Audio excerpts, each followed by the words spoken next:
I know what to do. Hello, chat. Hello, hello.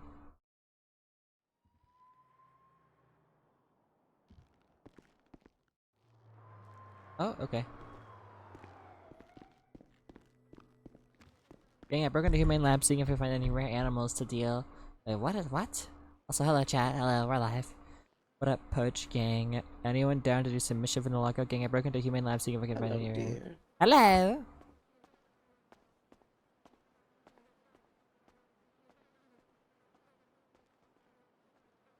I would love for some Lago mischief.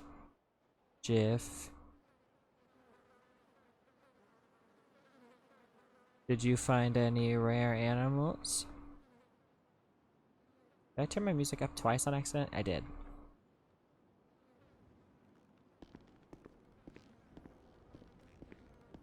Alright, Nora makes $100,000 incoming.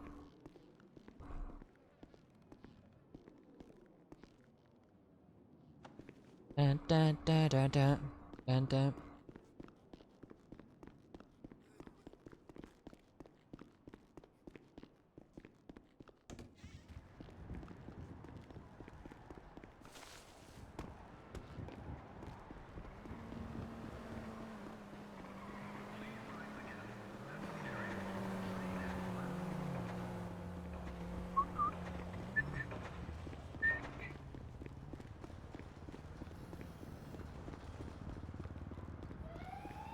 Get a car.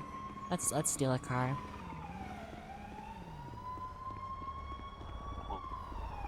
That's interesting. Get a lot of buyers.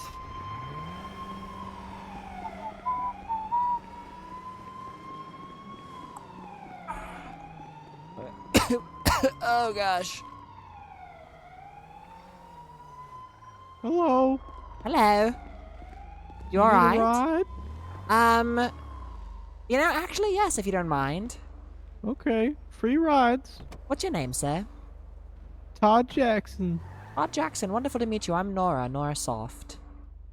Oh, good to meet you. So, are you a taxi driver, or do you just do this for fun?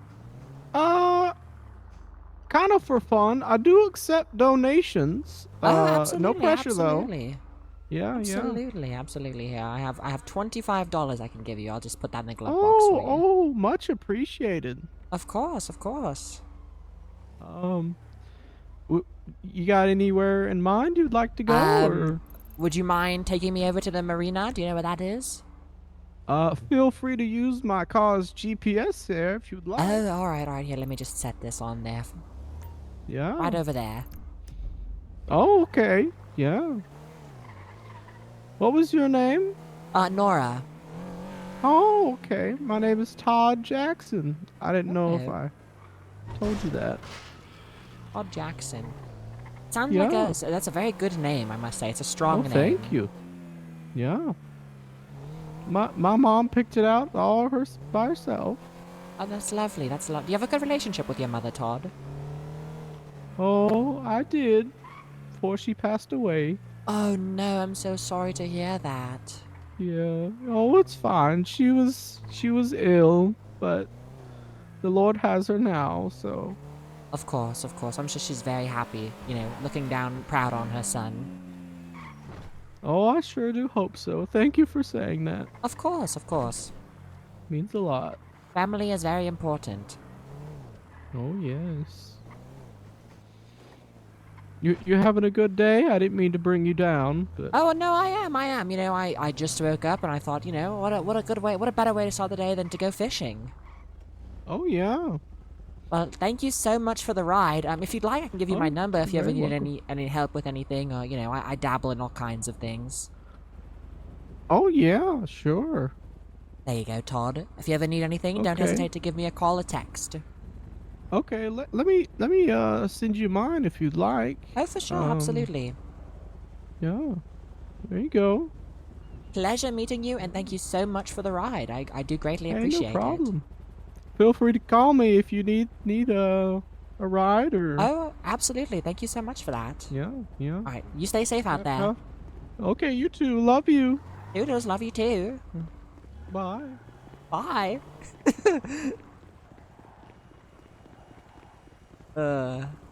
Oh my gosh, a boat. Would you look at that?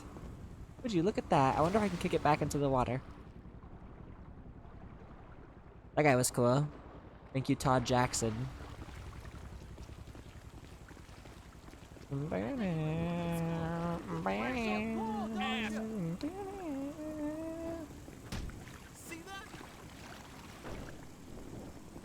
Who parked this?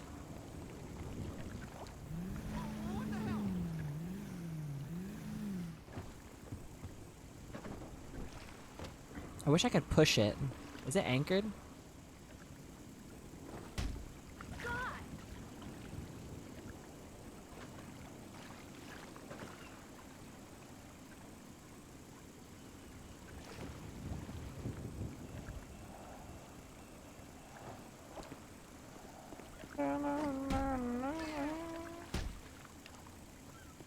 Into the water with you.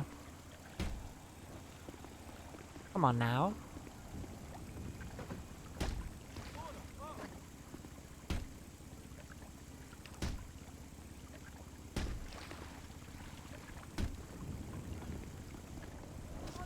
Oh goodness me.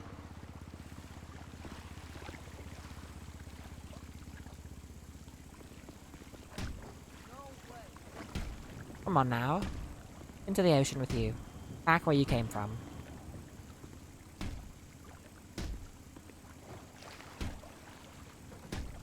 I'll get it in eventually.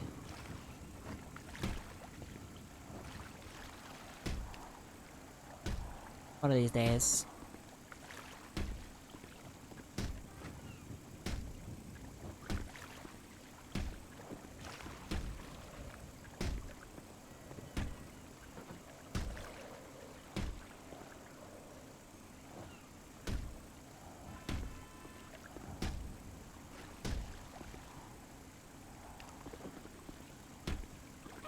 Come on now. You're so close.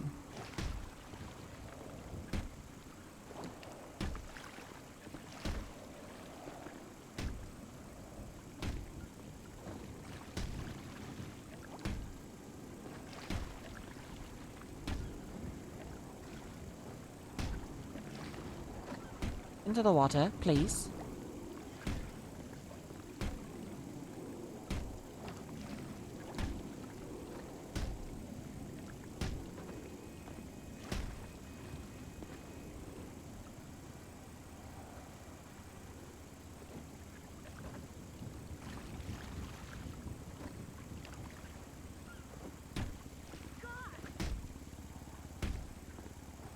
Oh, hold on. I'm gonna add notes to everybody's contact, but I don't remember. Block Australian. 7 Vanilla Unicorn.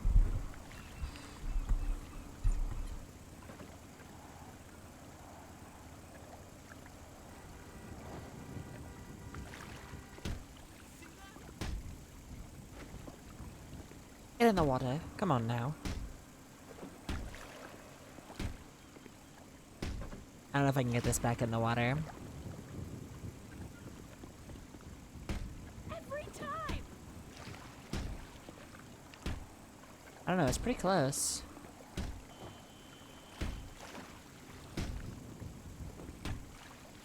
We're getting there.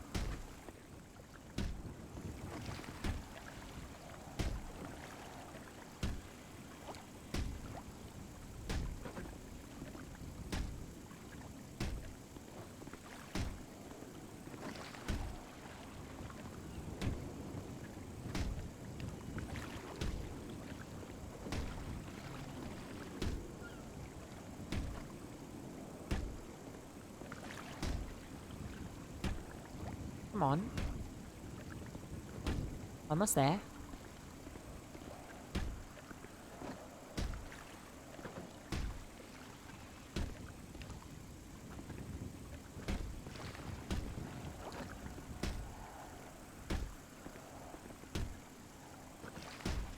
This'll work, eventually.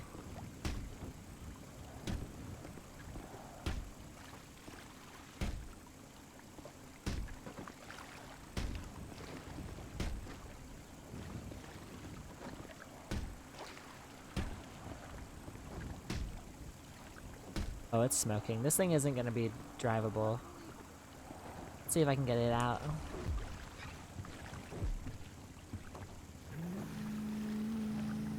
Nope. It's just stuck. I'm not gonna... This isn't gonna be able to sail. So let's go get a new boat.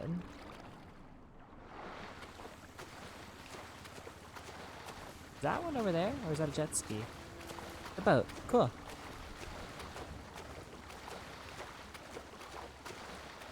Let's go hotwire it.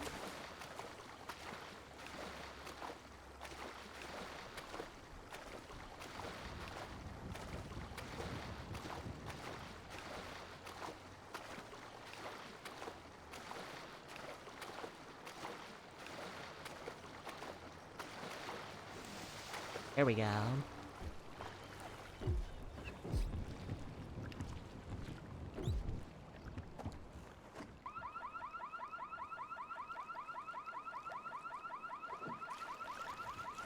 Oh my gosh, come on.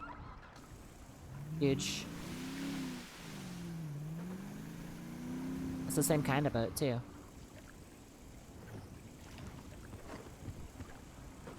The hot wire thing was stuck on my screen. I didn't want that there. Alright, let's go fishing.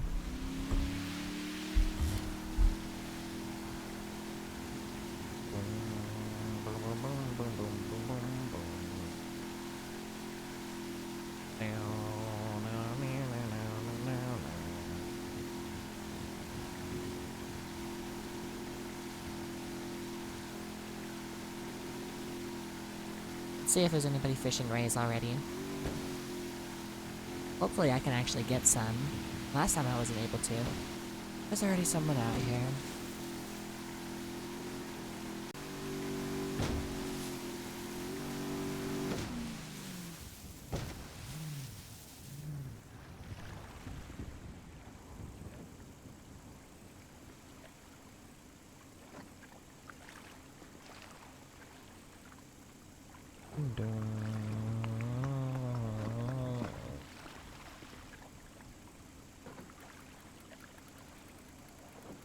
I really hope we get some stingrays. Nora's gonna make $100,000.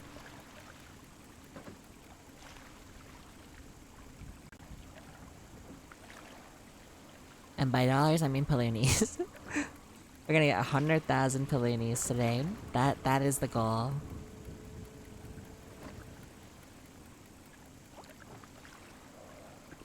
And I will have to go AFK for a little while, in like an hour-ish. I gotta help with dinner. Shouldn't take me too long though. Only like 5-10 minutes. So I'll just, hopefully I'll be, maybe someone from Poach Gang will be on and I can ride around with them while I'm AFK. But, maybe we'll just have to wait and see.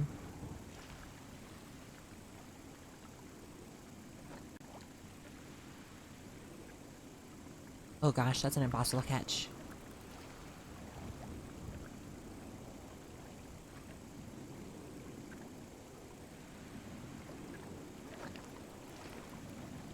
That's also an impossible catch.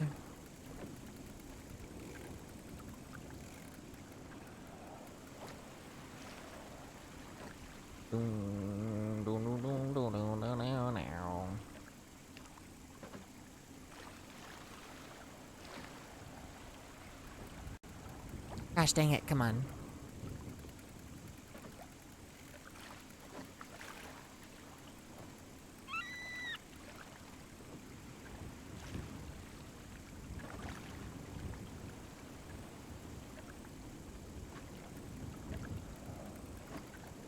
Oh my god, oh my god, oh my god gracious, oh my glob, oh my glibby glob. Oh, busted. Please.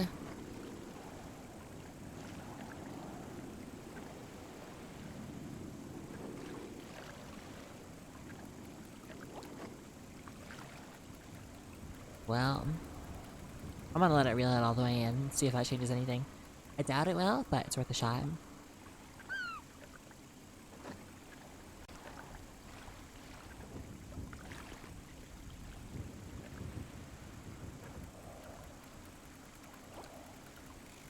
Oh my gosh. Nope, a game.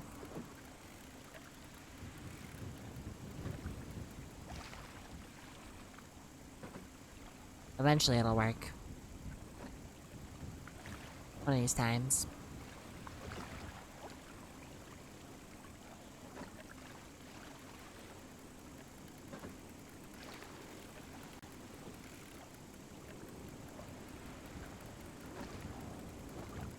There we go.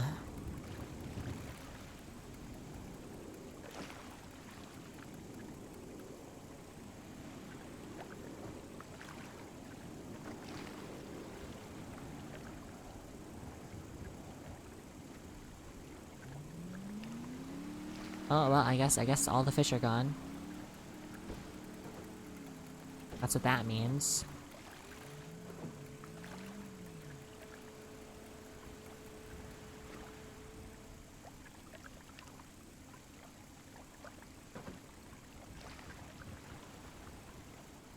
Unless I just left the area.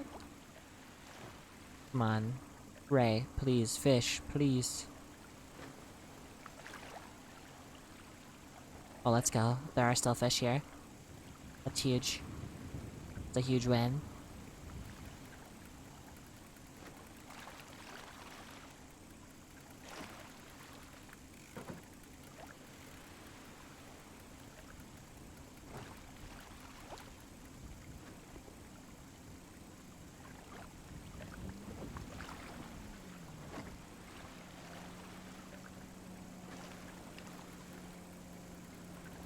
Oh, those are locals.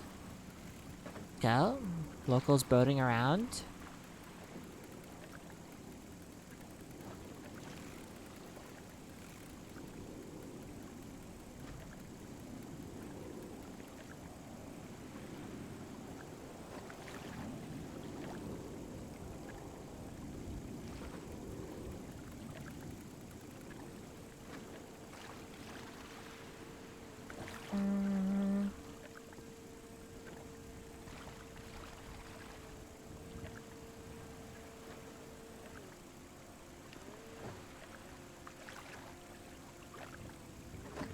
Oh, and there comes some people on jet skis.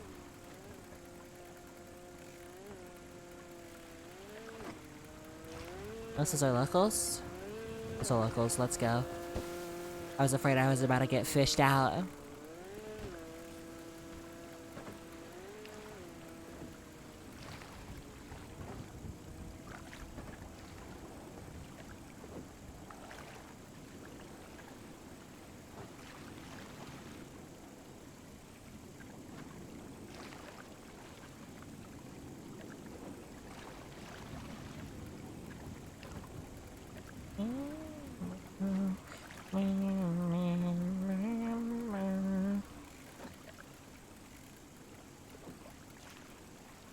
Sardine, oh yeah.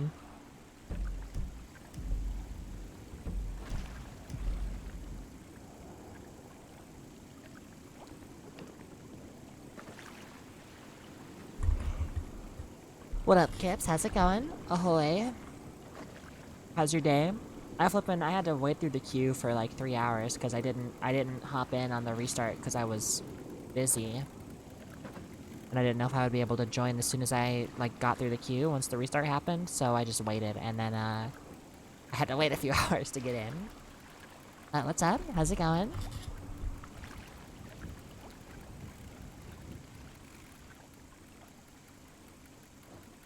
We're making $100,000 today.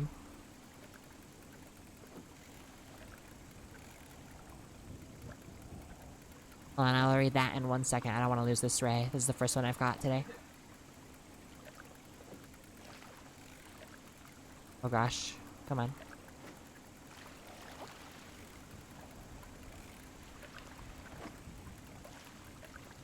There we go.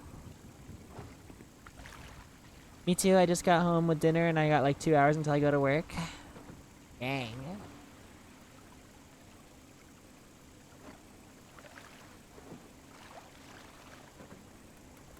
Oh, well, all the fish are gone. I fished them all up. And that's a darn shame.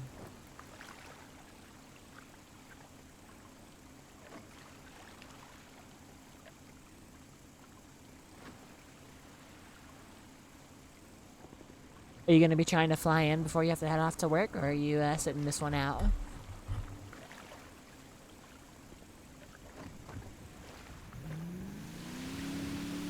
I don't know how long I'm gonna even be on for. I do have to go make food. Just be a viewer? Heck yeah, heck yeah. Yeah, I wanna get 100,000 Poloonies. That's what I wanna do today. Yeah, I'll be around tomorrow. Absolutely. And I'll be doing my best to fly in at the restart, so I don't have to wait for forever.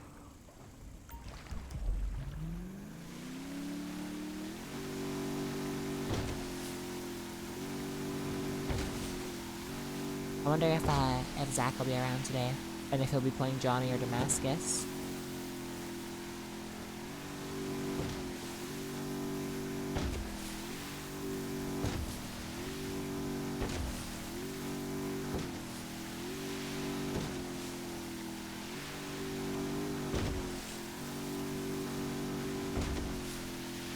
They add new things to the map?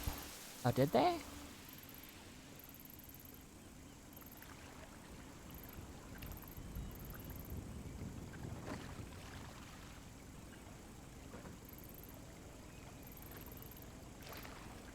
I don't notice anything different right off the bat.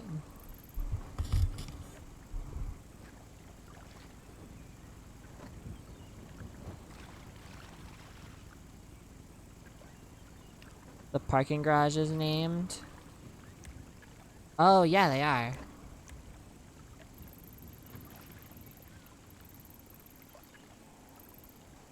Absolutely right.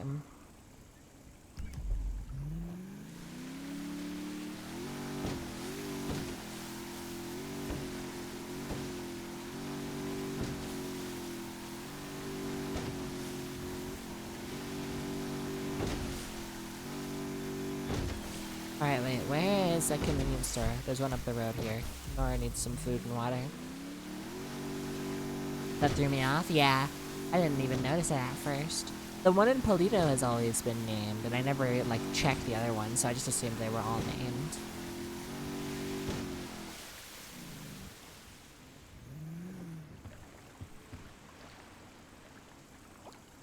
This isn't gonna anchor, is it? We're not deep enough.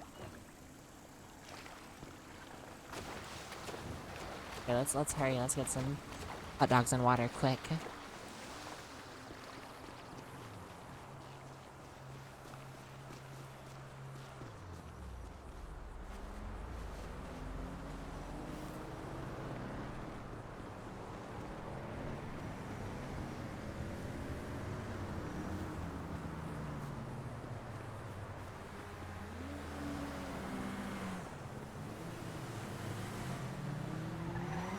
Can I borrow this, ma'am? Just quickly, just quickly. If you stay right here, you can have it back. I promise you, I promise.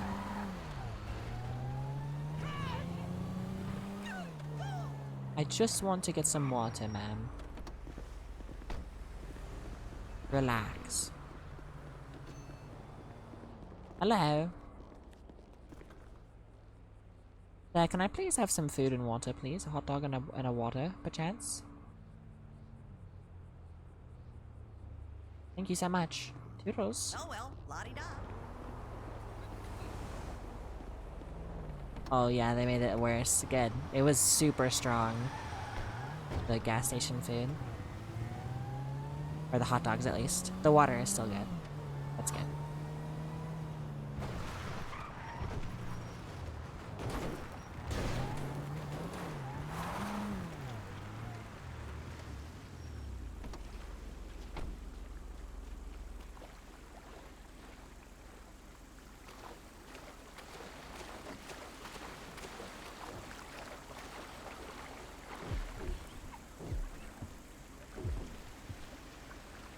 Where's the anchor?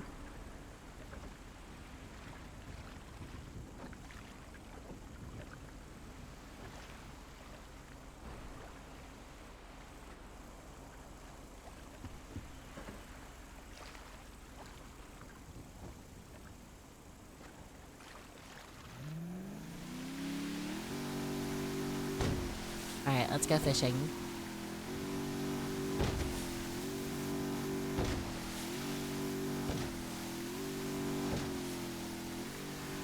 Are they both in the Alamo Sea? Yes, they are.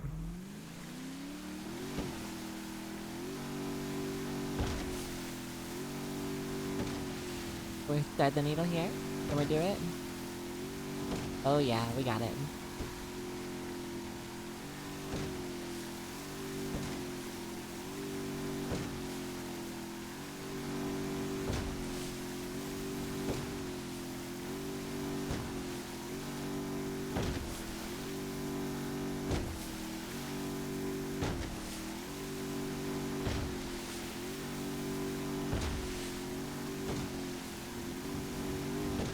Alright, our main objective today, get 100,000 Paloonies, break into Polito, and buy a car. That is Nora's main objective. And then get out successfully. Not sure if we'll be able to, but...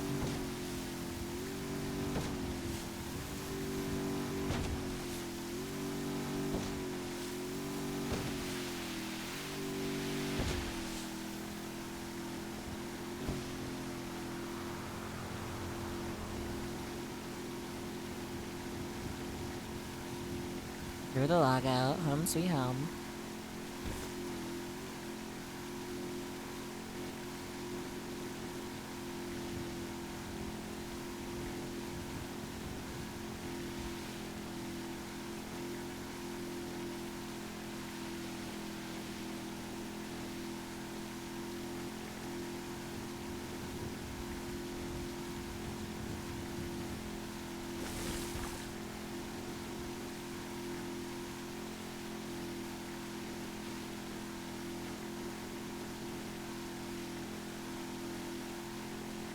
I can't believe we got this boat from the marina. It's pretty good, honestly. It's pretty quick.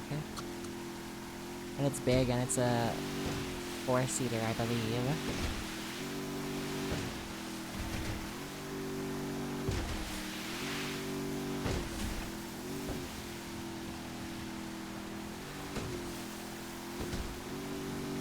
Got pretty lucky finding this one.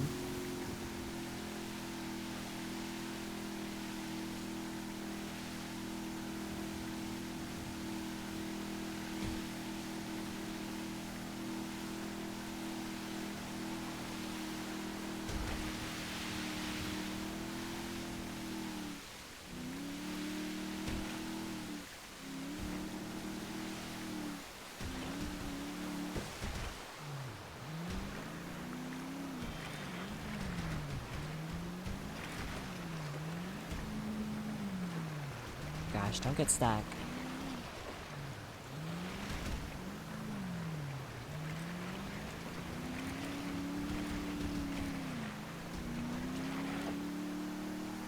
There we go.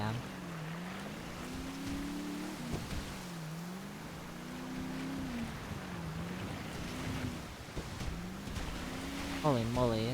That's a hard turn for this boat.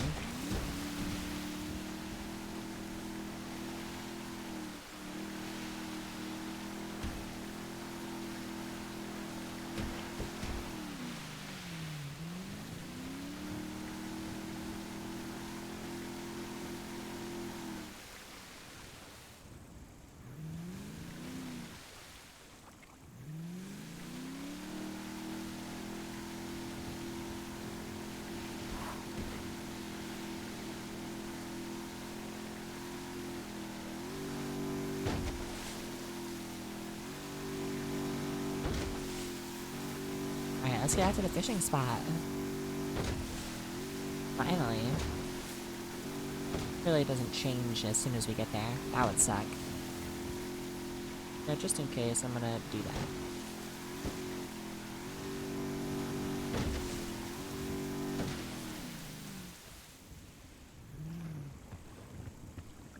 Okay, one moment.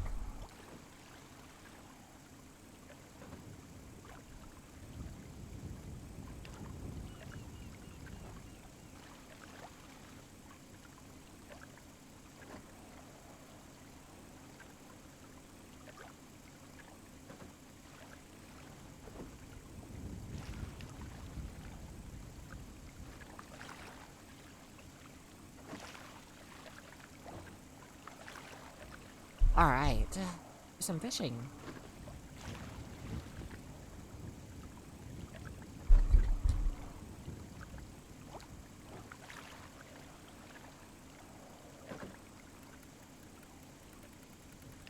No way. No way they just changed. Are you kidding me? Oh my gosh.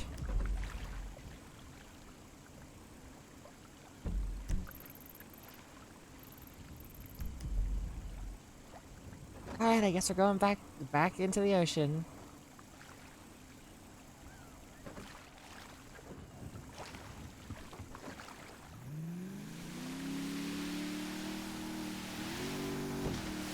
We're gonna go through Cassidy Trail though, because I feel like it's probably gonna be quicker to get back out into the ocean going through Cassidy Trail.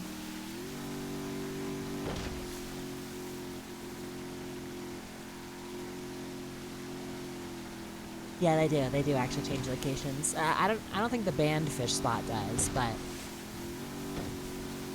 yeah, the other two do. Unless? Nope. Okay.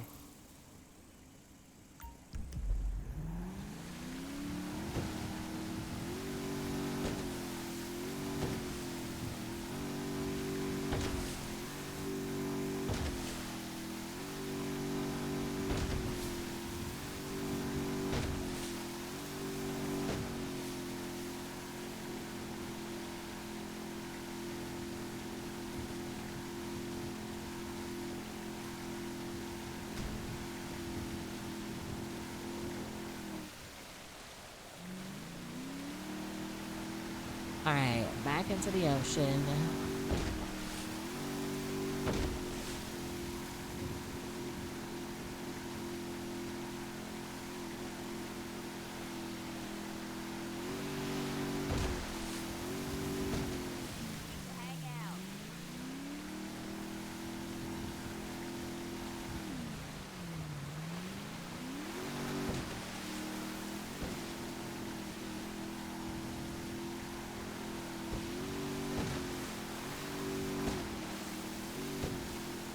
I can't believe it changed as soon as I got ready to go fishing there. That's so unfortunate.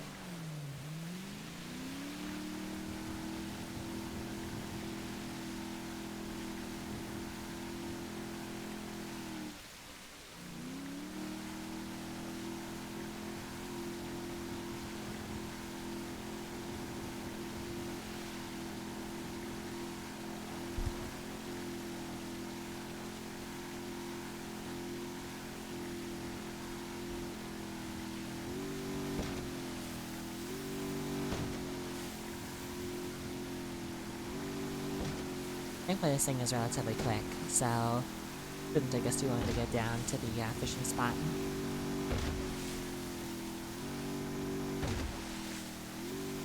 Who knows, maybe we can go catch rays again soon.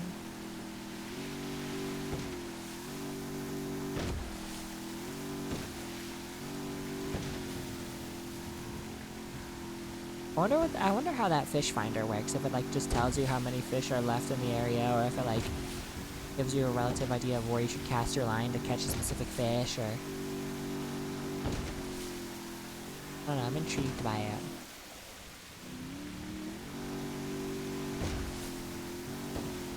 But it is $2,000, and Nora does not have that kind of money right now, so maybe someday.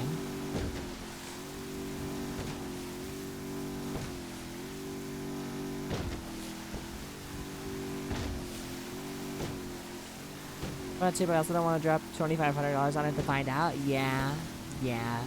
Coach Gang don't got that kind of money.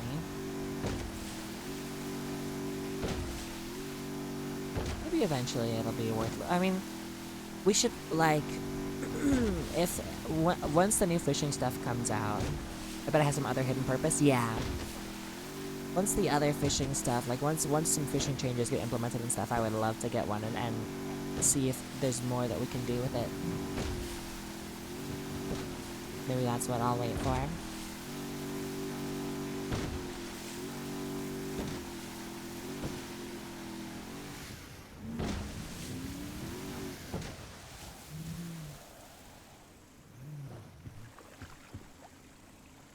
Anchor time.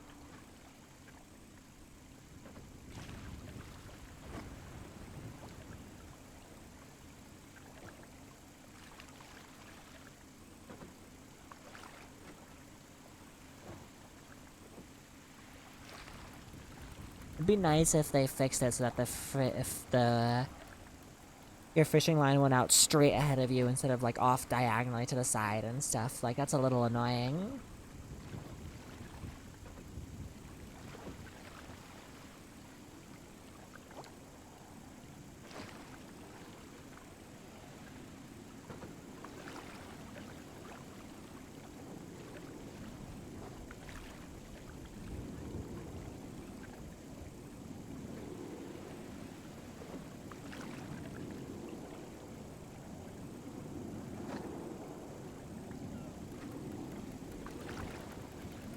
Flounder.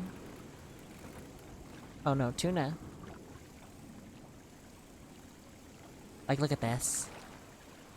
Why does it have to go so like, the other one went completely sideways, but at least this one was diagonal. So it's just super inconsistent. I'm not gonna catch these normal fish.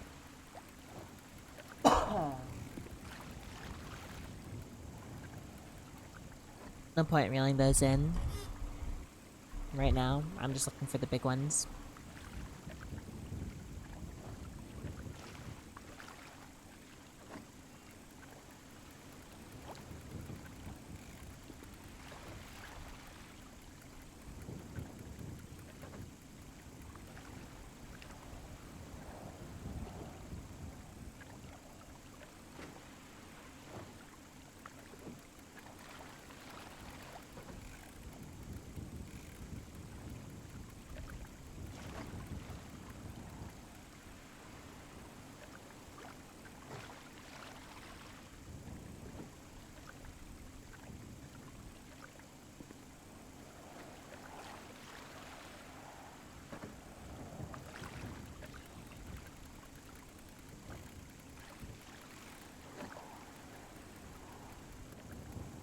Tuna.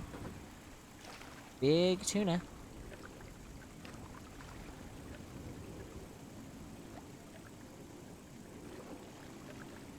Big, come get your tuna.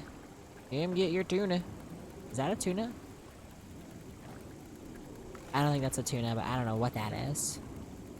We're gonna reel it in. I think it's a flounder.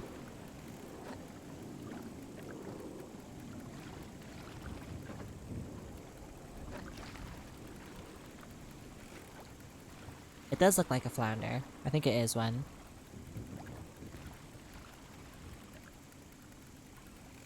I'm excited for more fish. I want to catch turtles. I should add a fishing net.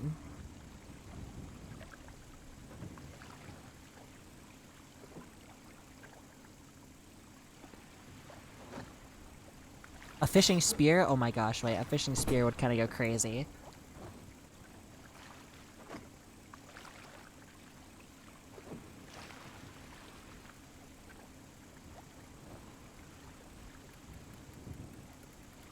Yeah, here's another flounder, okay. After this one, I think we should go down to the ray spot and see if we can catch some rays. I think that would be a good idea.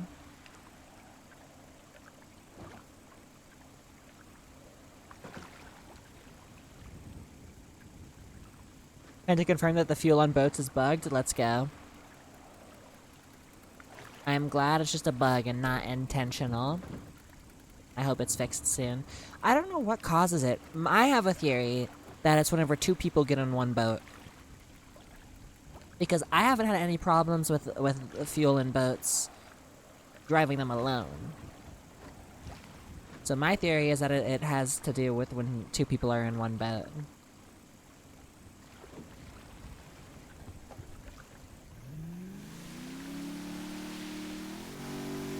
But I could be very wrong.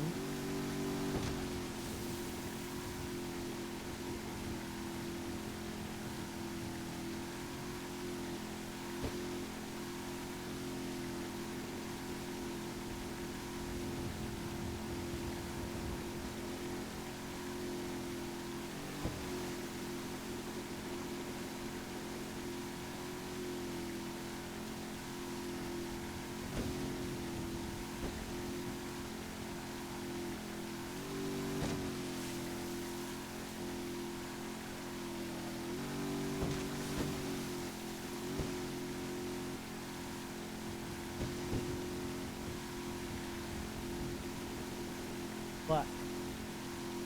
Oh.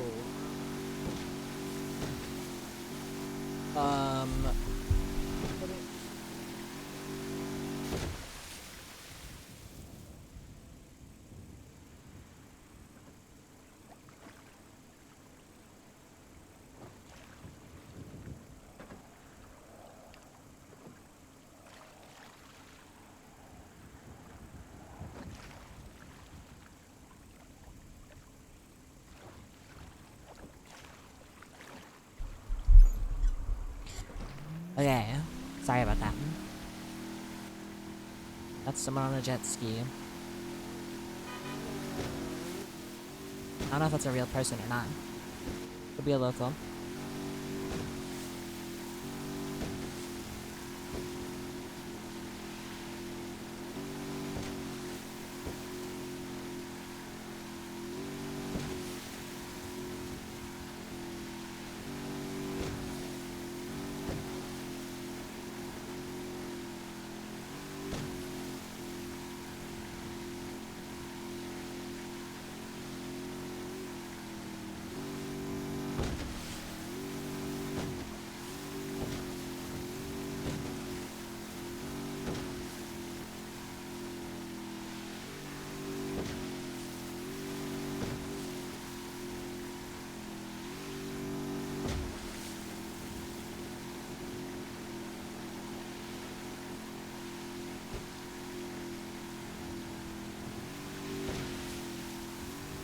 Alright, I hope there's some rays here.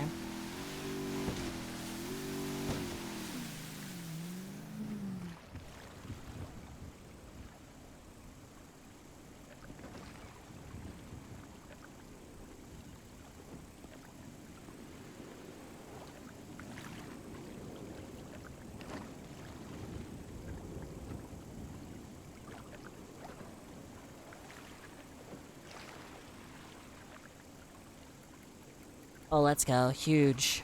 First cast is a ray. That's big right there. Oh, I'll read that message in one moment, Kips.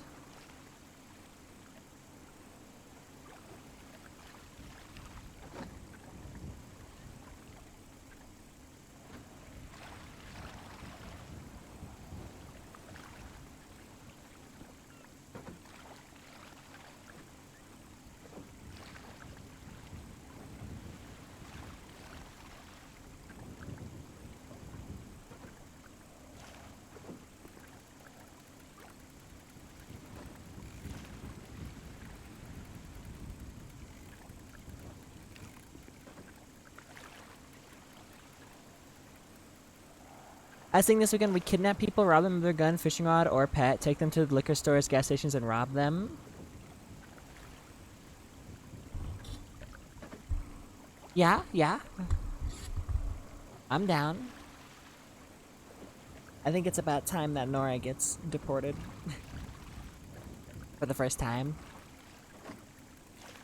So far, Nora's kept a clean record in both states, so we need that to change.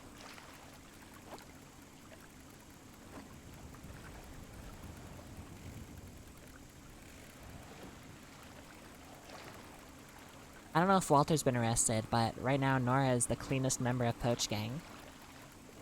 Well, technically, just because she hasn't been arrested.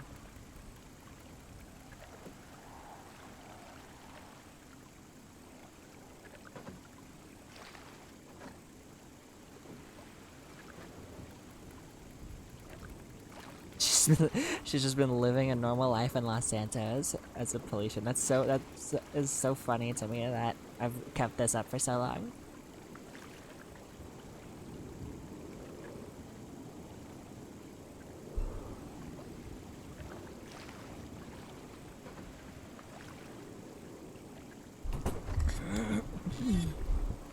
Oh, not a ray. At least we got 2 rays in a row. That's pretty good.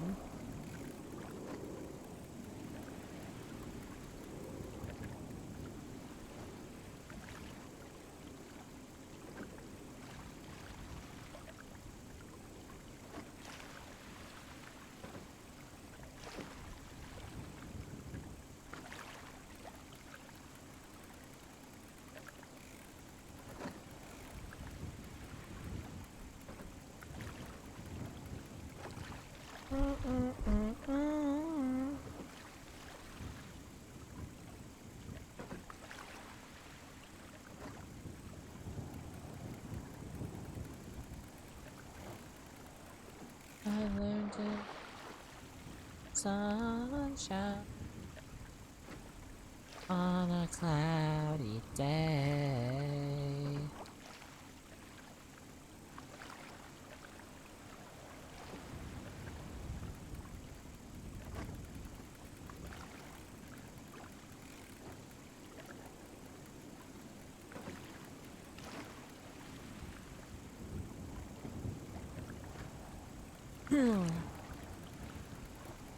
Hopefully this will get us enough money to go and buy a car in Polito. That's what I want to do. I'm really scared to go back in there though.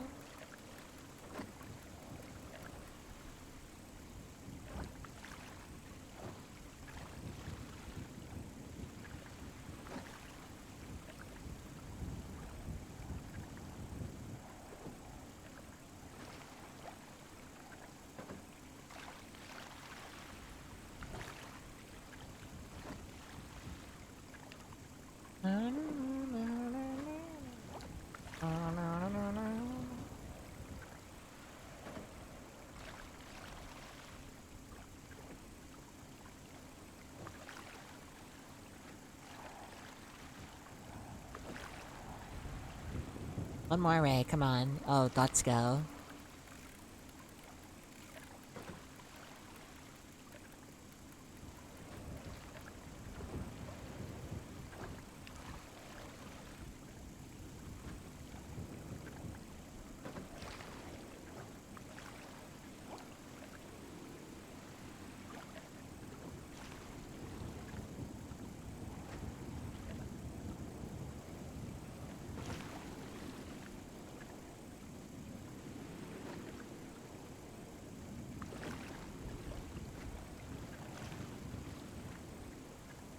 Okay, I'm gonna have to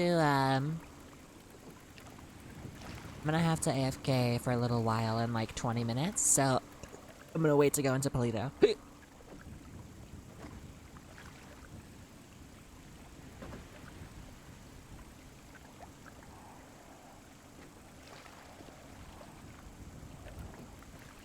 I shouldn't be gone for more than like 15 minutes though. I probably won't even be gone that long, to be honest. I just hope I don't get kicked and have to re-queue. That would suck.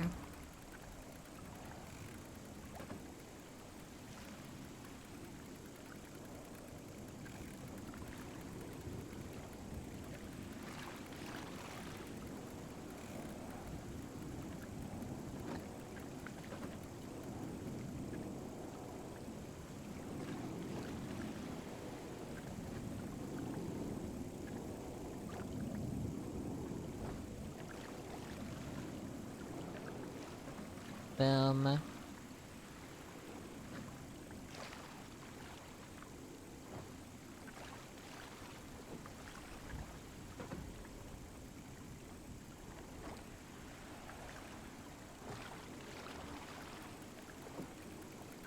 Maybe I can catch one more ray.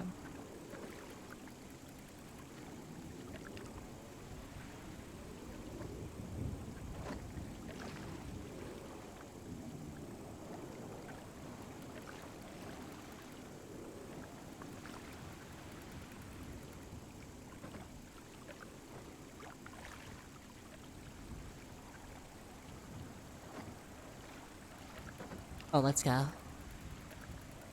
I don't know why the bar is so thin sometimes. Your number one fan has arrived. Hi, Widow.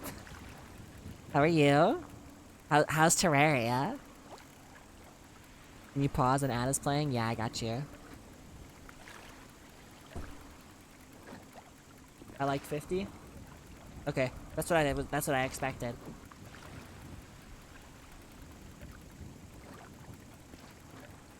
Is the ad done playing? Imagine having to sit through ad. That's why Twitch Prime is great, guys. Don't forget to claim your free sub with Twitch Prime. It finished? Let's go. How's Terraria? How are you doing? We're fishing right now. I'm catching a stingray and I'm doing illegal fishing.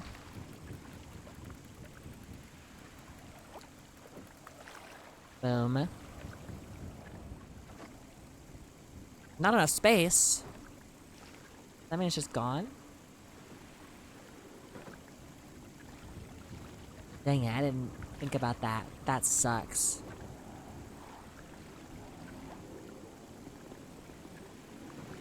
What about if I Duke Fishron? Ooh, good luck. Fishron is pretty hard. I always struggle fighting Fishron. Personally.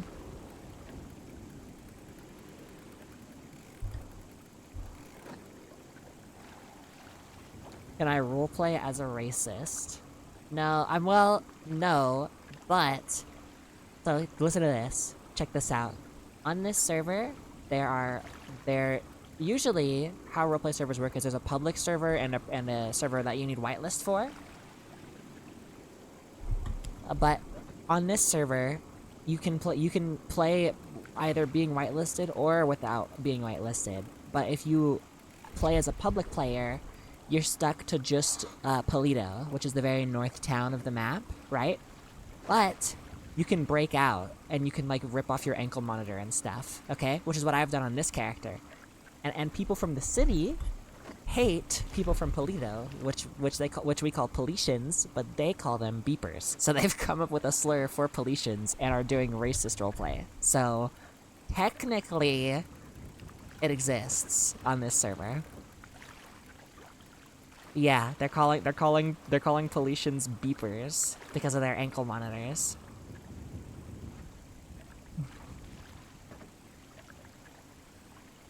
Dirty beepers, yeah, exactly. So right now I am currently living as an illegal citizen in Los Santos on this character because I ripped my ankle monitor off and I'm in the city. So, Winulp, theoretically, if you wanted to, you could come play on this server and be a Politian without having to apply. Anybody can. You just have to wait. You just have to wait through the queue. That's the hard part. Humans are so beautiful to find ways to discriminate against each other. True. That's human nature.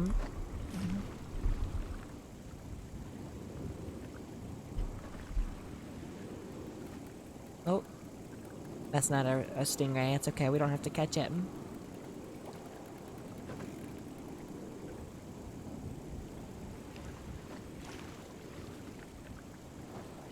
And also some people hate British people too, so there's that as well. Can't forget about that. And my character's also British, so best of both worlds.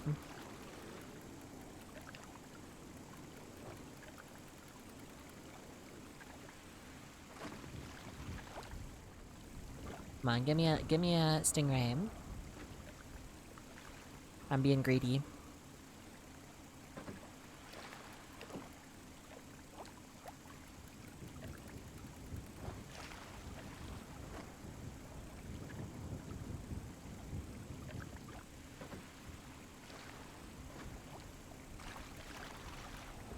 Not a stingray.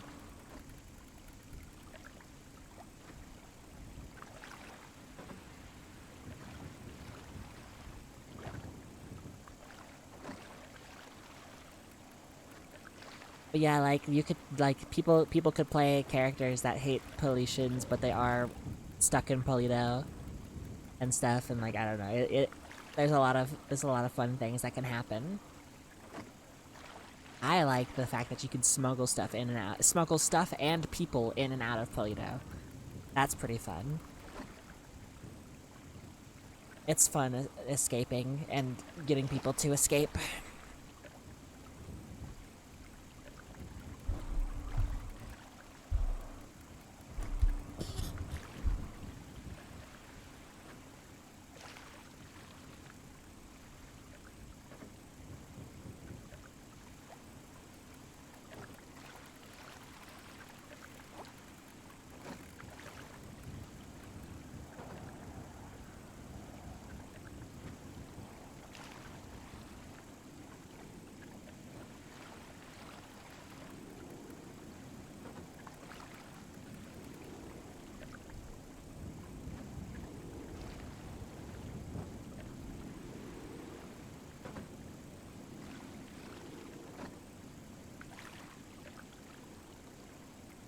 Oh, let's go. No, no, it bugged. Oh, that's a shame.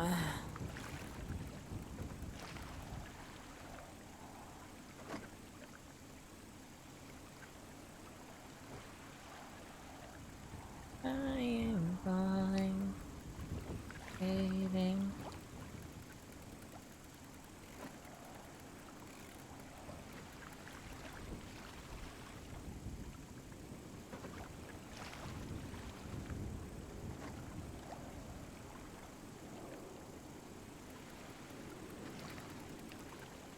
Oh my glob, it will never be a non-broken cast. It will never work.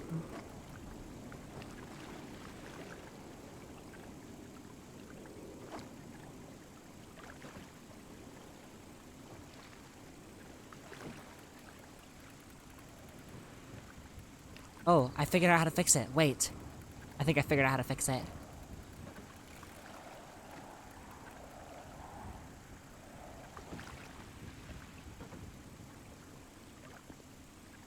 That actually work? I figured out how to fix it. No way.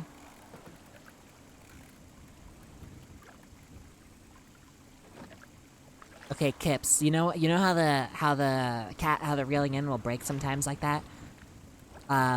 If you just so the direction that it breaks going, if you hold the opposite button, like if it's going right, you hold A, and then while you're holding A, press D, and then it'll just let you like move it around properly. At least that's what worked for me just now. Like I was holding A as soon as the thing popped up while it was going right, and then I hit D, and then it started going back to the left. So I think that fixes it.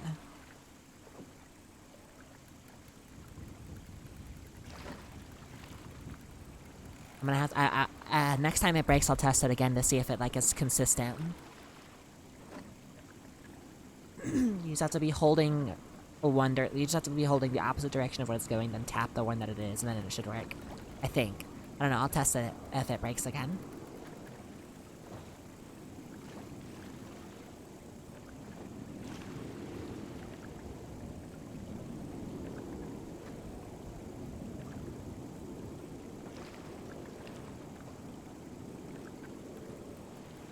Okay, it's not as oh gosh, hold on. That one wasn't broken.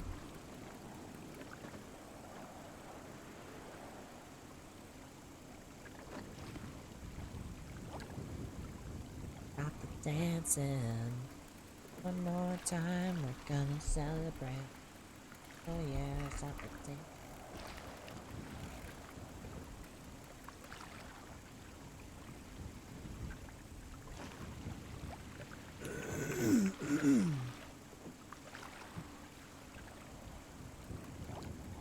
Oh, nothing is biting. Alright, time to go sell these fish.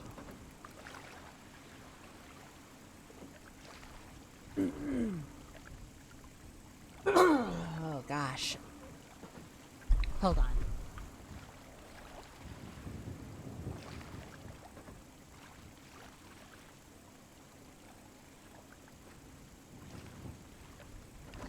Sorry about that. I had to hawk a loogie, as one could say.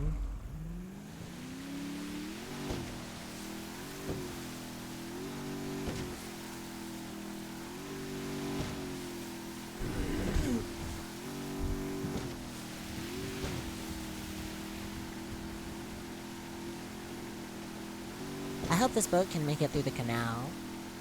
I don't know if it's, gonna be nimble enough, or if it's gonna be too shallow, you know?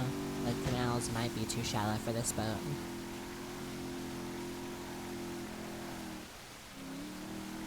And we'll just take it slow.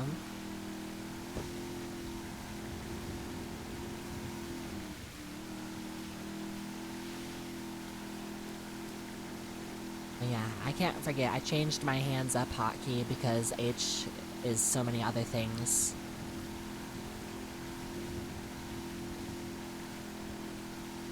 Hope that doesn't ever become a problem. I mean, I don't think it will. I don't think U is used for anything, really, so it should be fine.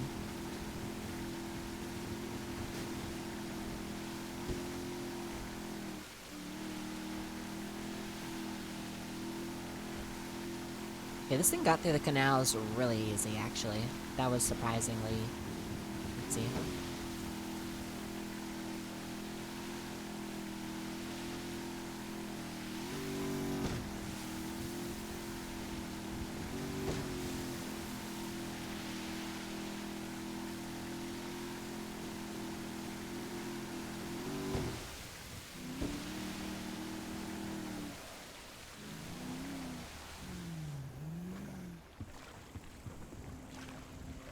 Okay, let's go sell all these fish and see what the result is.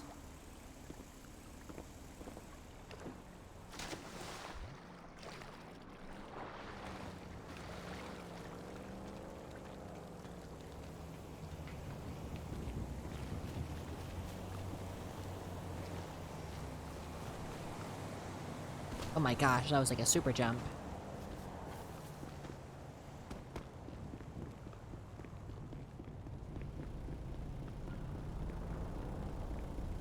Can I borrow this, please, ma'am? Thank you so much. You are so kind.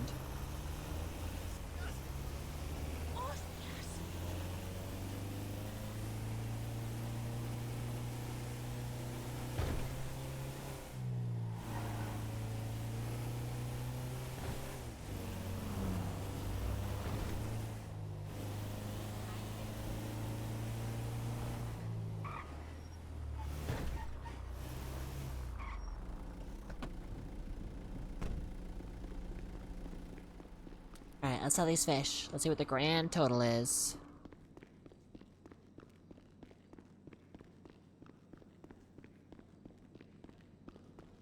Offer fish. Oh my gosh. 5 rays. Sells for $11.74. And then the other fish, the tuna, and the flounders, and the sardines. 237. Holy moly. 1,400 bucks. Okay, let's go back out at sea. I'm gonna have to step away for a few minutes, in like 10 minutes. So let's go out to sea and drop anchor somewhere. So Nora can enjoy the nice ocean scenery while I'm AFK. I won't be gone for very long.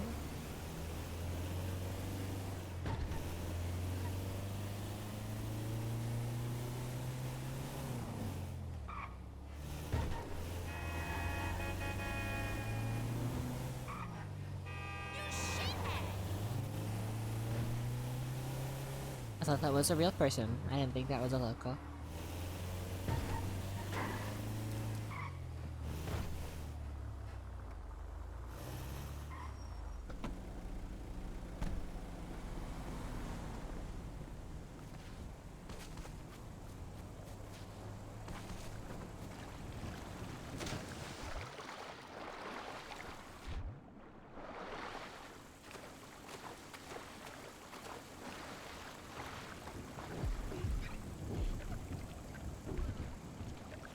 Let's raise the anchor.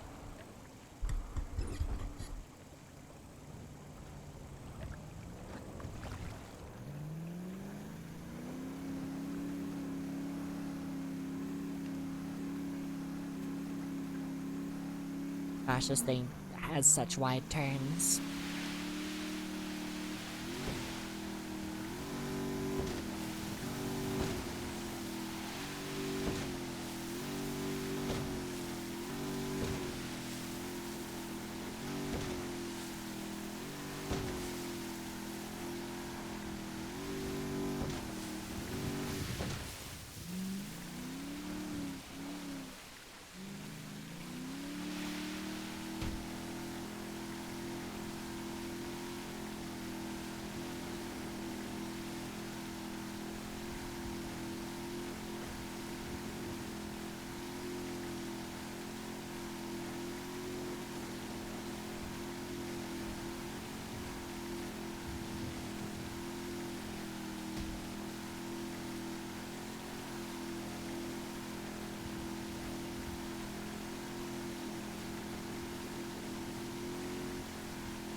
Alright, out to sea we go.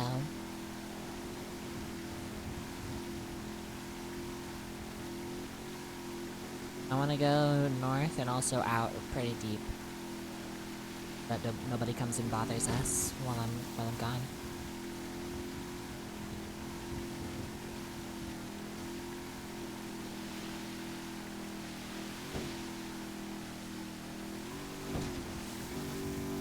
Let's get out there.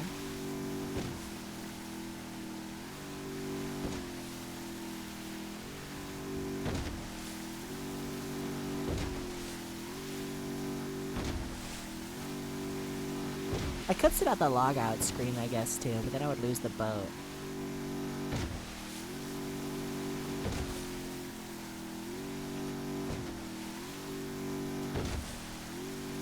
Let's sit at the logout screen. I think I just killed a shark. Let's sit at the logout screen. Let's see that. Let's go back to the marina. Maybe this will stay there. It might not despawn.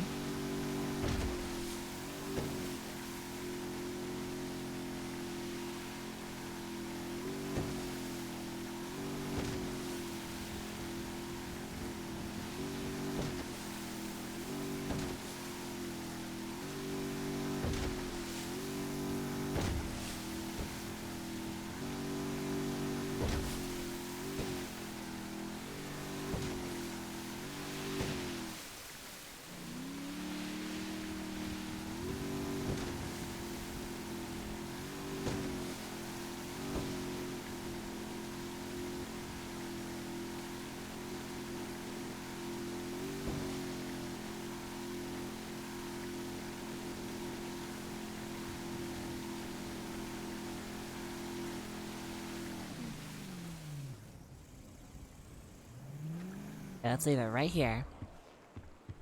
Drop the anchor.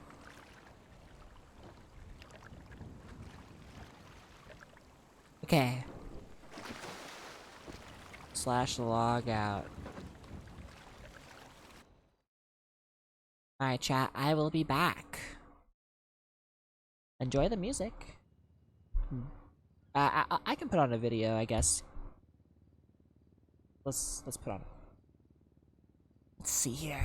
Let's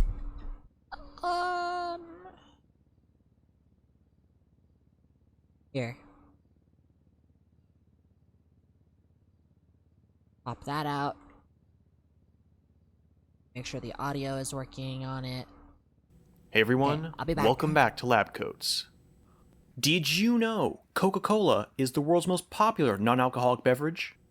That's a little tidbit I picked up as I studied literally every aspect of this drink for almost a year at the cost of my own sanity, but I digress. Point is, Coca-Cola is kind of a big deal. Practically every human being on the planet knows what it is. And yet, despite existing for almost 140 years, only a handful of people actually know what it's made of. As a matter of fact, the Coca-Cola secret formula is one of the most tightly guarded trade secrets to ever exist, with protective measures so extreme that they're almost laughable. Seriously, they have a giant steel vault that they show off on guided tours. Does that not sound like something straight out of SpongeBob? And if that wasn't enough, the ingredients are all shipped unlabeled and from entirely different facilities, who are kept almost entirely in the dark about what they're making. So much effort, all for a soft drink that the company half-heartedly promotes with horribly out-of-touch AI commercials.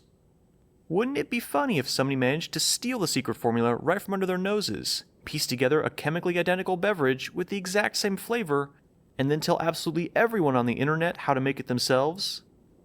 To most sane people, this probably sounds like a fool's errand. After all, many have attempted the quest and invariably came up short. Trust me, I tried all their formulations, none of them tasted like real Coke. So, is this even possible? Well, in theory, yes. One article from 2016 theorized that the recipe could be deciphered with the help of mass spectrometry, although the author basically concluded that only a major group like Pfizer would have the time and resources to actually do so. Guess this was before science YouTubers got serious, cause I actually have 2 YouTube friends with 2 different kinds of mass spectrometers, and one even happens to be a college professor. Yeah, we're coming for you, Coca-Cola. Oh, but Zach, Coca-Cola uses coca leaves. You can't possibly hope to replicate it without... Have you heard of chemicals?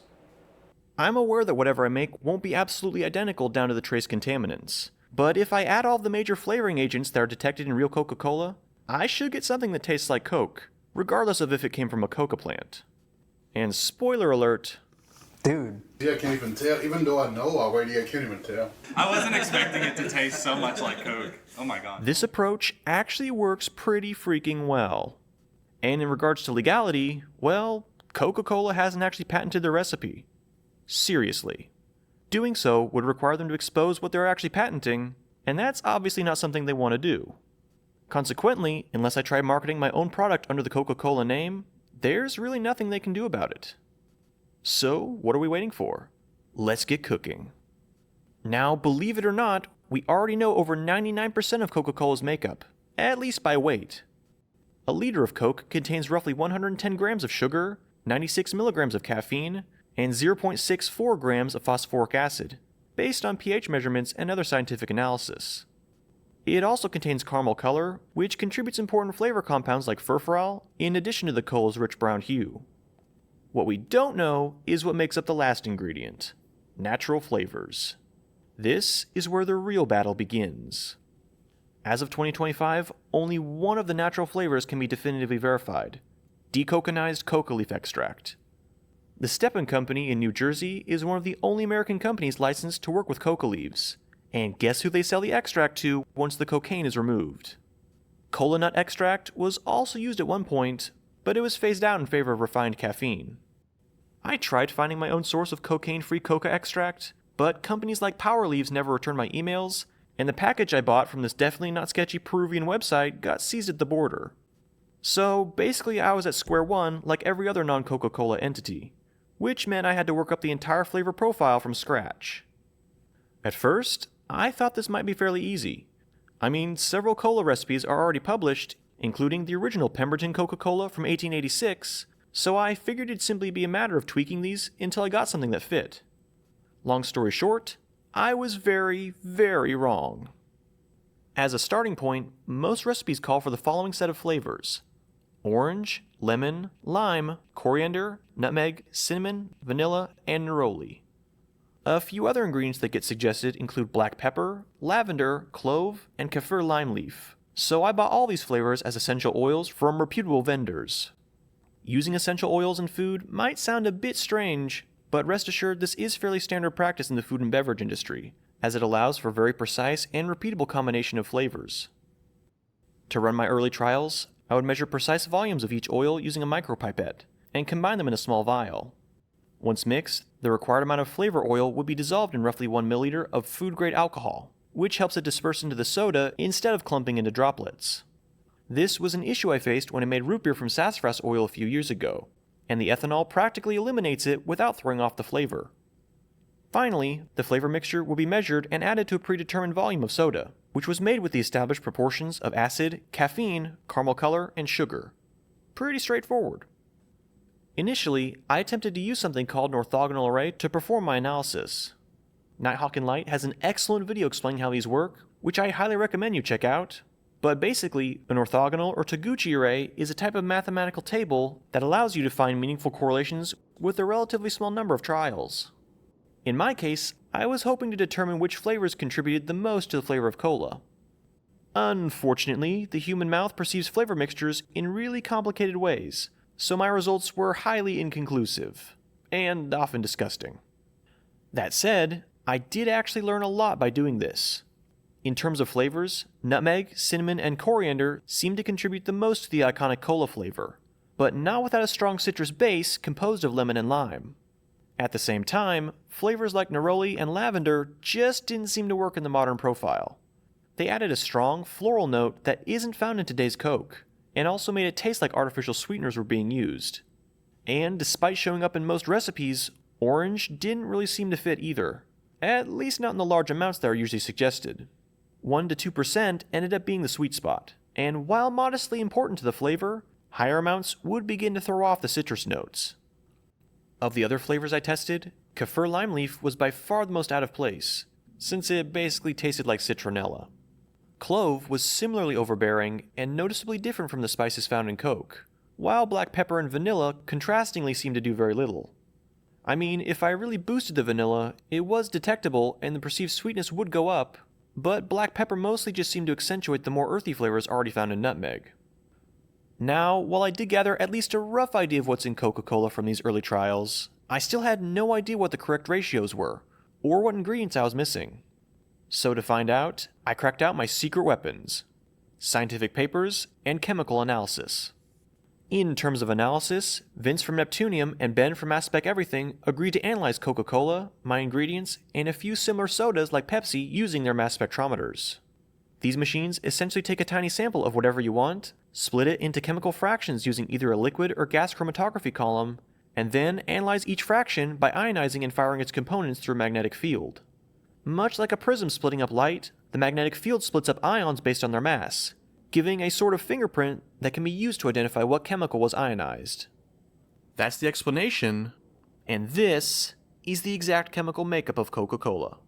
Let's dissect its secrets, shall we?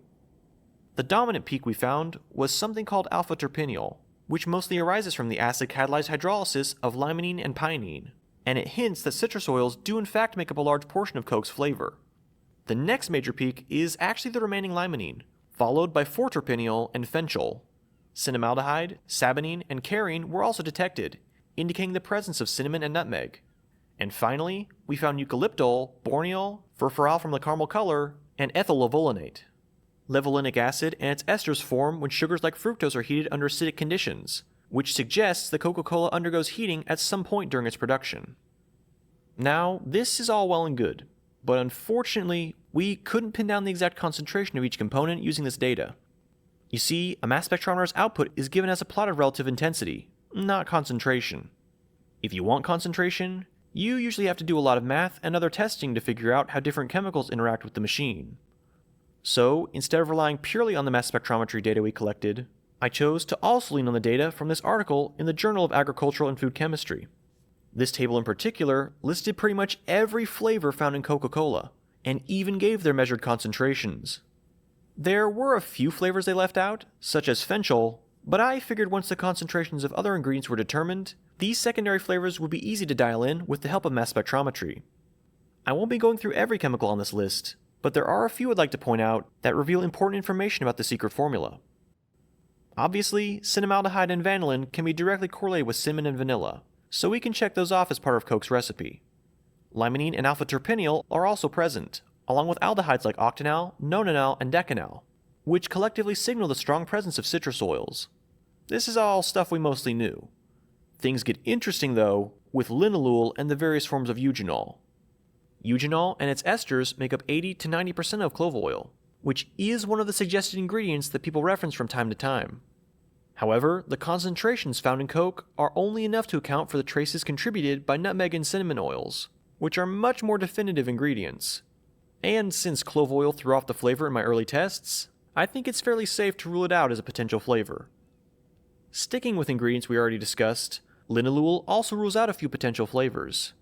To explain how, though, we need to talk about enantiomers. Basically, for a molecule like linalool, two mirrored versions exist, R and S. You can flip them around all you want, but no orientation will make them identical. Interestingly, the R enantiomer of linalool makes up the majority of both lavender and neroli oils, while the S enantiomer makes up the majority of coriander oil. And, according to the study, Coca-Cola contains mostly S-linalool, with the amount of R-linalool only being enough to cover what would come from the citrus oils. Some might argue that chemicals like neral and nerol signify the presence of neroli, but this simply isn't the case. These compounds are found in citrus oils just like linalool, meaning we can pretty definitively say neroli and lavender are not ingredients in Coke. The last chemical I'm going to bring up is acetic acid. To me, this one was kind of a shock, especially with it being the third most prominent flavor by mass.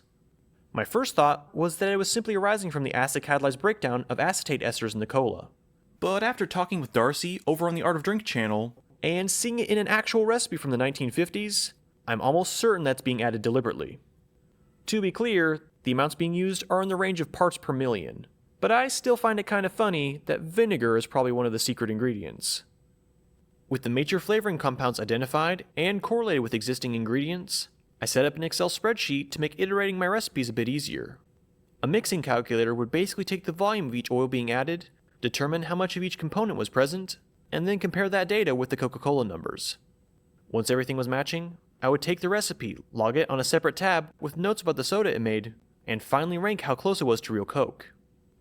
Unfortunately, while most of the flavor compounds could be easily connected to at least one of the essential oils, there were a few that just weren't showing up on the mass spectrum. Specifically, fenchol and 4-terpineol. Originally, alpha-terpineol was also on this list, but after modifying my soda preparation to include heating, there was more than enough of it to go around. For the fenchol, I simply resorted to buying the raw chemical. But for 4-terpineol, I started down a completely new rabbit hole. You see, the taste of Coca-Cola can be divided into a few main groups. The two we've tackled so far, and the two most people stop at, are citrus and brown spices, along with less pronounced subgroups like caramel and vanilla. What most people tend to overlook are the more green, fresh flavors that seem to come from the coca leaf. Without these flavors, you tend to end up with a more spice-centered drink like Pepsi. So, for my source of 4-terpineol, I decided to go with an essential oil that I felt would reintroduce those missing flavors. Tea tree oil. By mass, this stuff is close to 50% 4-terpineol, and most of the other chemicals it contains match up with those found in Coca-Cola, so it doesn't really mess up the mass spectrum. When I began using it, I noticed an immediate improvement in the flavor, although it never fully replenished the missing freshness. Overall, it was more like drinking Diet Coke than regular Coke, and no amount of tweaking or adding essential oils seemed to change that. I spent months adjusting the recipe, testing new ingredients, and forcing family members to taste my experiments. I could go for a nice... Oh, this is a good video. I watched it already, though. Heck yeah. I could go for a nice cold Coke right about now. Real. I'm not back yet, chat. I'm just here to make sure I don't get kicked for being AFK. I'm gonna be another, like, 5-10 minutes. Enjoy the rest of the video. When we're back, Nora will be breaking into Polito. Also, what up, United and beyond this? BRB again. Eventually, my original soda stream gave out, and I had to buy a second one. This is starting to become unreasonably expensive. I tested cassia cinnamon versus cinnamon leaf, different versions of nutmeg and lime, heating and aging versus not, even adding trace flavors like isopugol. Heck, I even tested completely random flavors to see if they'd fill in what was lacking. They never did. After a certain point, I was pretty close to throwing in the towel. Maybe people were right to say that Coca-Cola is impossible to replicate without coca leaves. And then, the answer finally hit me. Coca leaf extract is essentially a type of tea, and teas contain tannins. These tannins possess a dry, astringent taste that can help mask sweet flavors. And since they're non-volatile, they don't usually show up on gas-based mass spectrums, explaining how I missed them for so long. Best of all, they're sold in a purified state for winemaking, meaning I could quickly get a hold of a sample and test out my theory. And it was all worth it. This is the mass spectrum of Coca-Cola. And this is the mass spectrum of one of my replicas. They're nearly identical. And the flavor, well, what can I say? It tastes like Coke. There are tiny differences, of course, but honestly, this stuff is closer to classic Coke than Coke's own glass bottle or Diet Colas are, and infinitely closer than any other replica. It definitely checks out as Coca-Cola, at least to me. We'll get to other people's reactions and opinions here in a minute. But first, let me show you exactly how it's made. Brief spoiler, the startup cost for this recipe can be kinda high, unless you have a pre-existing stockpile of essential oils and accurate measuring equipment. Once you have everything though, you can easily produce a bulk flavor solution that will last for years, and allow you to create servings of Coke for mere pennies. No more paying a company that won't even pay real animators. In terms of hardware, we'll need a mass scale, an adjustable micropipette that can accurately dispense up to 1,000 microliters, a 50ml graduated cylinder, some 1-liter storage bottles, and some kind of heat-resistant glassware for making the syrup. Resist the temptation to use metal cookware, since phosphoric acid can attack it and dissolve less than healthy metals into the soda. There is a reason soda cans have that plastic liner. Finally, you can also use a magnetic stirrer for mixing, as well as a 1-liter volumetric flask to make the dilution steps a bit easier. For ingredients, we have all the essential oils seen here: sugar, carbonated water, caffeine, caramel color, food-grade alcohol, 85% phosphoric acid, glycerin, wine tannins, 5% vinegar, vanilla extract, and fenchol. Quick note, fenchol melts just above room temperature, so you might need to warm it up in some hot water before beginning. I bought my sample on Amazon, and after testing it, I can confirm its flavor is present in Coke, so use it if you can. For caramel color, I used Shank's brand, but other varieties like Durkee should work just as well, as long as they're composed of actual caramel color and not a mix of red and green food dyes. If you don't use Shank's though, try playing with the amounts you add to get the right color. Also, keep in mind that we are working with chemicals here, including a few that are mildly hazardous. So, for your own safety, wear gloves, measure accurately, and don't taste any of the unmixed ingredients. The first step is to prepare what most people call the 7X flavoring, which is the mixture of essential oils and alcohol that make up the Coca-Cola secret formula. To be clear, what I am about to share is not the Coca-Cola secret formula, since I failed to utilize decoconized coca leaf extract. Chemically though, it's about as close as you can get without it, and the real deal should be fairly similar. The recipe is 45.8 milliliters lemon, 36.5 milliliters lime, 1.2 milliliters orange, 8 milliliters tea tree, 4.5 milliliters cassia cinnamon, 2.7 milliliters nutmeg, 0.7 milliliters coriander, and 0.6 milliliters fenchel. And optimally, you'd let this mixture age for a day or two before continuing. Art of Drink has an excellent video explaining why, and even the original Pemberton version of Coca-Cola includes this aging step. In the end, you'll be rewarded with about 100 milliliters of flavor oil, which is enough for over 5,000 liters of soda, or about as much as your mom drinks in a day.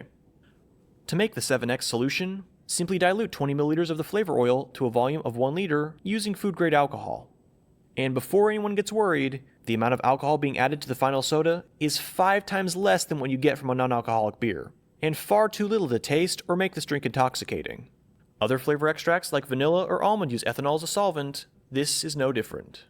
Still, if alcohol is an issue, you can emulsify the oil into water with the help of gum arabic. Check out Glenn and Friends Cooking to see how he does this with his cola. Anyway, next, we'll need to make a secondary water-based solution containing the other ingredients, aside from sugar and carbonated water. Into roughly 200 milliliters of hot water, measure out 10 milliliters of 5% vinegar, 9.65 grams of caffeine, 175 grams of glycerin, 45 milliliters of 85% phosphoric acid, 8 grams of wine tannins, 10 milliliters of vanilla extract, and 320 milliliters of Shank's caramel color.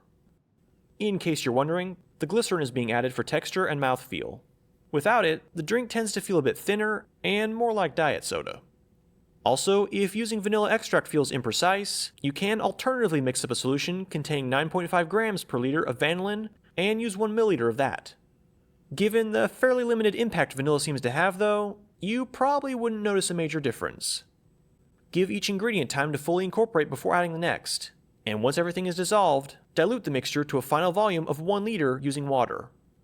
Now, let's make some Coca-Cola. For this demo, I'll be making 1 liter, just so scaling up or down is a bit easier. Into a glass dish, add 104 grams of sugar, and just enough water to dissolve everything. I know I said 110 grams of sugar per liter of soda at the beginning of the video, but here's the deal. That's for a mixture of fructose and glucose, like you'd find in corn syrup.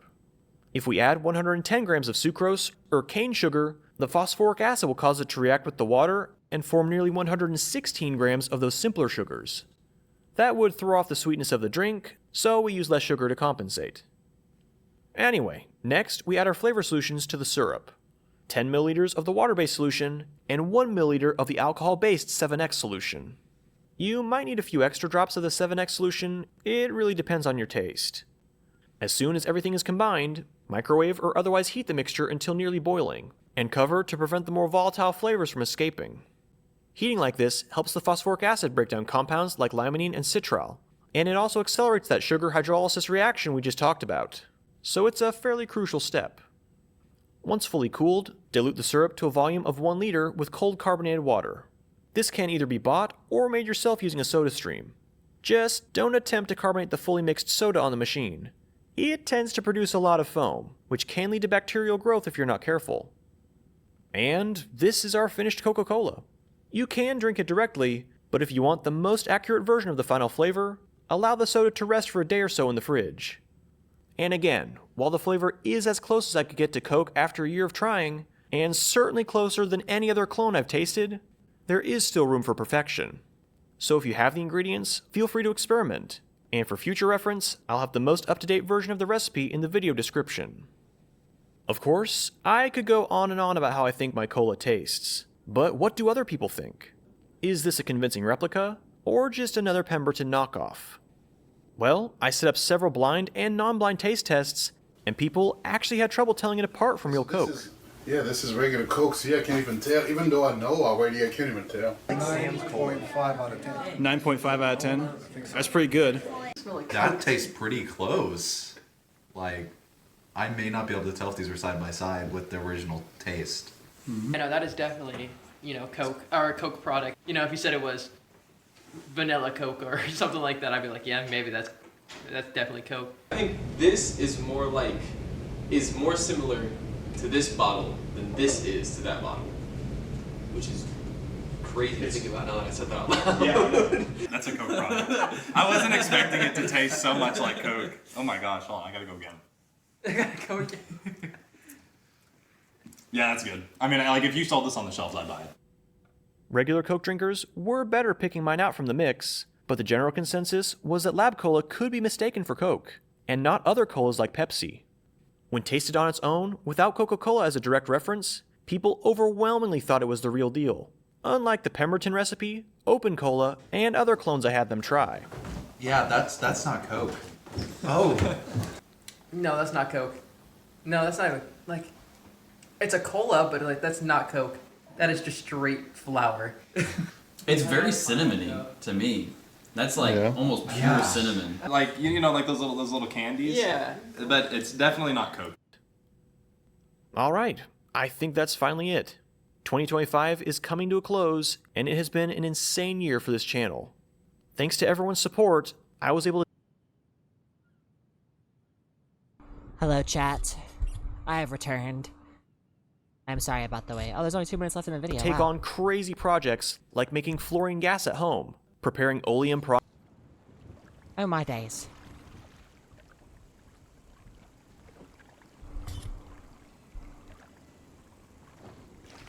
Oh, I'm back.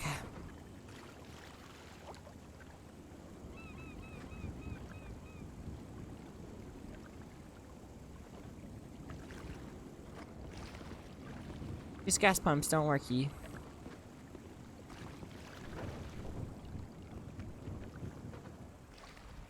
Have to hotwire it.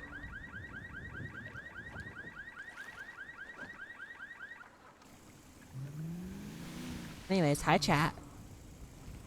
Hello. I'm sorry I was gone for so long.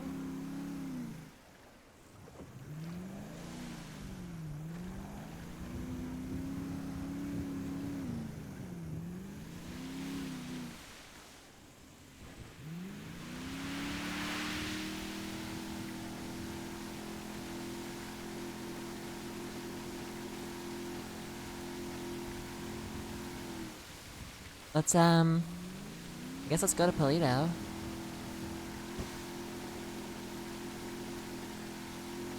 It might be a good idea for Nora to, hide her phone and key card, in her hotel room. Maybe we should go do that. Hope I can do more poaching soon. Somehow Meadowing got super busy. Fair enough. Hopefully you can fly in. I mean, Kips wants to do some stuff this weekend, so, if you have time, you're more than welcome to join us. Oh my gosh, the Ferris wheel. I wonder if you can actually ride on it. Okay, let's park the boat here, and let's go stash Nora's stuff in her hotel room. Oh, I don't have to anchor it. Think I should be? Heck yeah. And I'm glad you enjoyed it, I know you said it was your first time endeavoring in a ChaseRP. I think you did a great job, and I'm glad you had fun. It was a great time getting to do some poaching with you.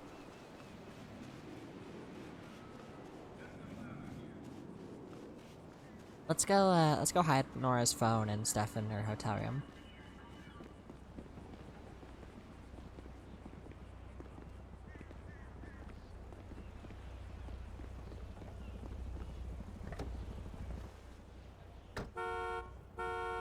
That orange car is super nice.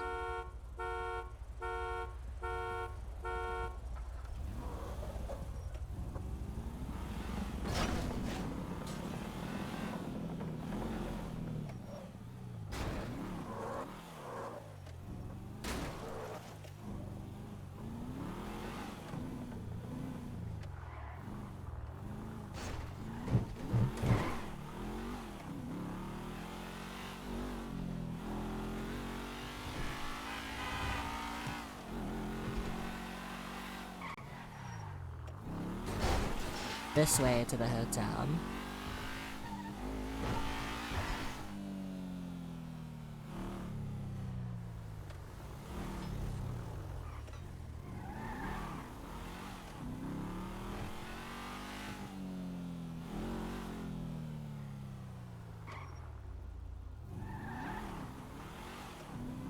I'm hoping some other members of Poach Gang are around this weekend too. I know, Josh is taking some time away for IRL stuff, so I hope he's feeling better soon. Or doing better. I don't know if he's doing bad per se, but, you know. And then, Walter will get to meet the new member of Poach Gang. That'll be pretty fun. And this weekend, I think it's time that Nora gets deported, you know? Nora's had it too good for too long. It's time for her clean streak to end.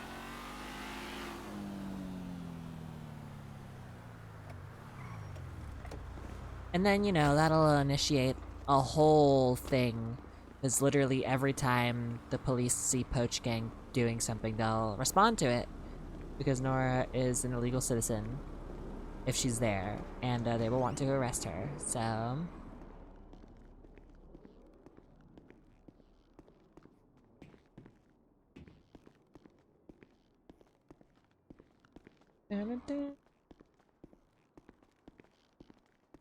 Howdy.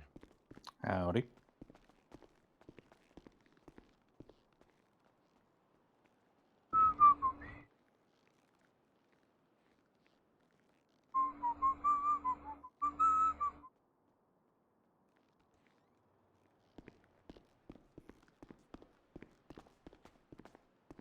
Hello. Howdy there. How are you doing? Yeah, how about yourself? I'm doing wonderfully.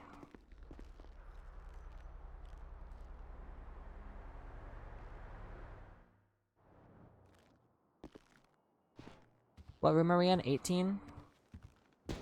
Oh my goodness.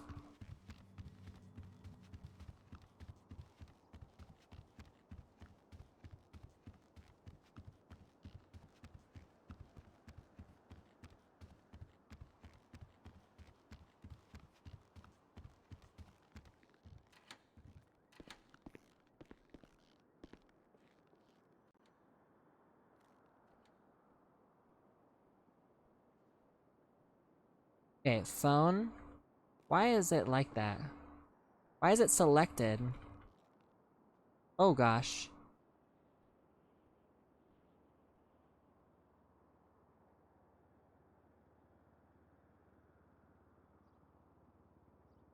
Okay, that should be good. Oh, I need the keycard to get out. What did that fire extinguisher do to you? I don't know. It's so weird. Yeah, I didn't think about this. I'm not gonna be able to get in and out of my room, or lock it rather, with this keycard in my pocket without Here, I guess I'll just throw it away. Hide it in a trash can or something, and then I'll come back to it. I could do that.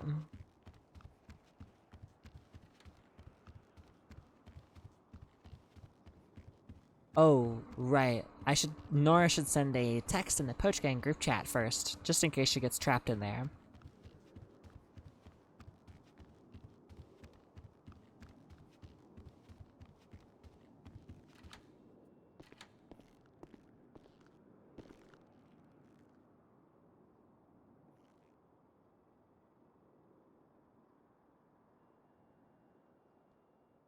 Poach Gang, I am going to go into Polito. Wish me luck. I am leaving my phone in my hotel room. If you do not hear back from me by the end of the night, I am stuck in Polito and will need rescuing.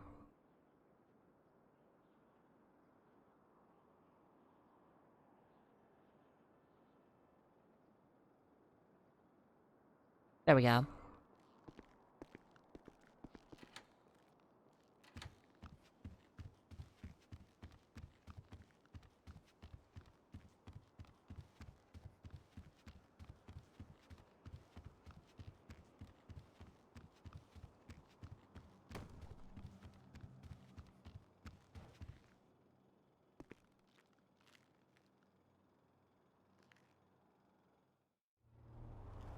Oh goodness, sorry, excuse me, ma'am. Oh, no problem at all.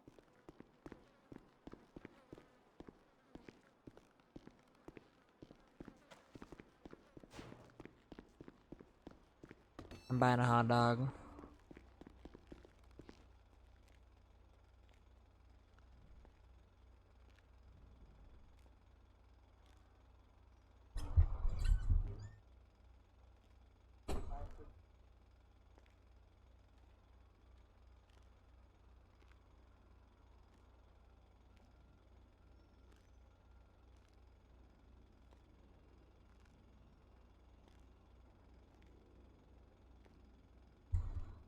Okay, I have real life food, so I'm gonna hold on. Let's go get in my car, so I can sit and eat in peace.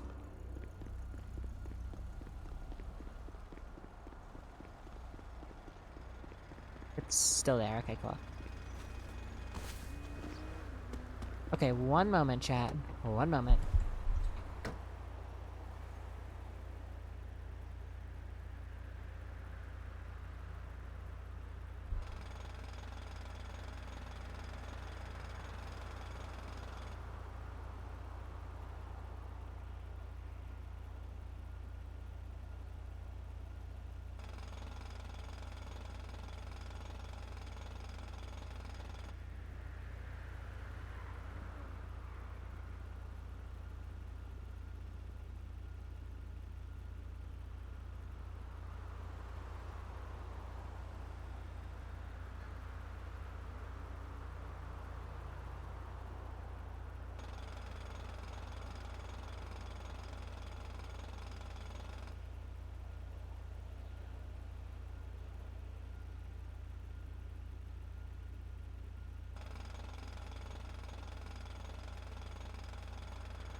Actually, chat, I think I'll do the Polito heist tomorrow. Ugh. Because I just realized this could take a while, and some of my other friends want to hang out with me, so I think we'll do the Polito heist tomorrow.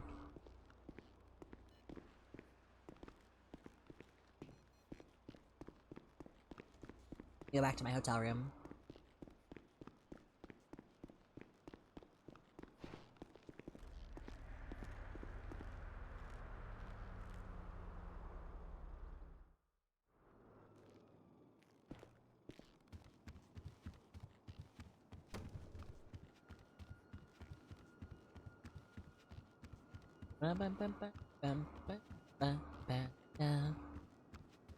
Sorry for going live so late today, chat, and for not streaming for a super long time. I'll be live again tomorrow, and probably on Sunday as well to make up. Long stream tomorrow, I'll be going live as soon as the restart happens.